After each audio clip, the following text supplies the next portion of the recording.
Well, welcome to 2025. I hope this is going to be a fantastic year for all of you. And isn't this just a beautiful setting? Here I am, sitting in Switzerland with the mountain behind me, with the snow on top of the mountains. I mean, what better way to start the new year than this? Well, I've had some time just reflecting while I'm here on holiday in Switzerland, thinking about the new year, New Year's resolutions. I'm not somebody who actually sets New Year's resolutions every single year. But what did spring to mind, what is really important to me, is we've lost some good family friends over the Christmas period. And it really was painful and it's hurt quite a lot of people. And just reflecting made me realize the most important thing are our relationships. The most meaningful thing in life is to be surrounded by people you love and having people who love you as well. So for me, I was reflecting a lot on cultivating relationships, especially important relationships in this year. An important part of cultivating any relationship is to make sure that we are good listeners. And it made me think of a couple of points around listening. Number one, the first thing that came to mind is Stephen Covey, The 7 Habits of Highly Effective People, is seek first to understand, then to be understood. And that's something that I hope and I strive to do in this year, is to make sure that I'm there to be able to understand and listen to what somebody's saying before I push my own agenda. Making sure that I'm a good friend, that I can be some safe space where somebody can come and talk to me, where they can just vent. And just thinking about some discussions we've had around building relationships and active listening. I just think sometimes it sounds easy, seek first to understand, then be understood. It sounds pretty easy, but essentially it's being able to verbally respond and show somebody that you've actually listened, you've heard what they've had to say. So listening for me involves 2 components. The first component is your body language, and I think everybody is quite clear on if you're a good listener. Obviously, you're not a good listener if you're distracted or talking on your mobile and you're not maintaining that eye contact. So that's the first very important component of listening, is to be able to have body language, making good eye contact, and to show that you're actually listening to the person and hearing what they're saying. So body language, very, very, very important. The next component that is equally important and probably has the biggest impact is ability to respond effectively. So we think we've listened just by going yes, yes, yes, by demonstrating the body language, and then continue with our agenda. That's when somebody feels that they haven't been heard.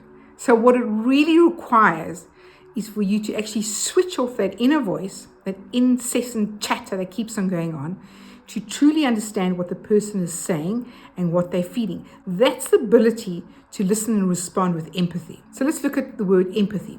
Empathy is exactly that. It's your ability to put yourself into somebody else's shoes.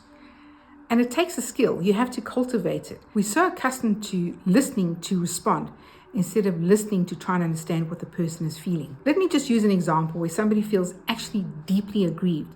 And I'm going to use the example of somebody who recently lost a pet as well. A friend of mine was absolutely devastated and phoned me, and she was crying about the loss of her pet. Now, I could have just said, yes, yeah, shame, I'm so sorry. I could have expressed my sympathy. But what really turned that conversation around is when I sat down and I said to the person, geez, I know how you value pets, and I know how important your pet is to you. And I can just imagine the heartache and the devastation, the emptiness you must feel at the loss of your pet. And that is the ability to truly put yourself in somebody else's shoes. So I actually labeled the feeling heartbroken, feeling absolutely devastated about what? The loss of your pet. But what I was also thinking is, it's an important cue. When somebody is highly emotional, that is a signal for all of us that person needs to express and actually vent before we start moving on to helping them solve the problem. I know I was stuck in it for many years. As soon as somebody came to me and wanted to discuss any sort of issue, right, what are we going to do? How are we going to address it? Because sometimes people don't want to fix it. They just want to be able to vent and say what they're feeling. So I'd like you to try it. I want you to bear in mind once again, so it's those 2 components. The first one is ability to put yourself in their shoes and understanding what they're feeling and actually saying, I can imagine that you're feeling X, Y, Z. Just be very wary and careful of saying, I understand how you feel. Because I've done that before and the person came back and said, no, you don't understand. And it was an absolute wake-up call, because the truth is, we don't really understand what anyone's going through. We can't.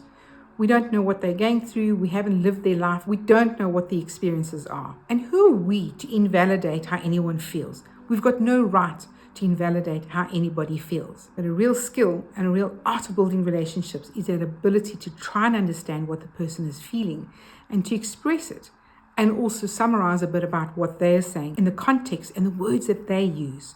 It just comes across as so much more authentic and genuine, that you've actually taken the time to try and understand.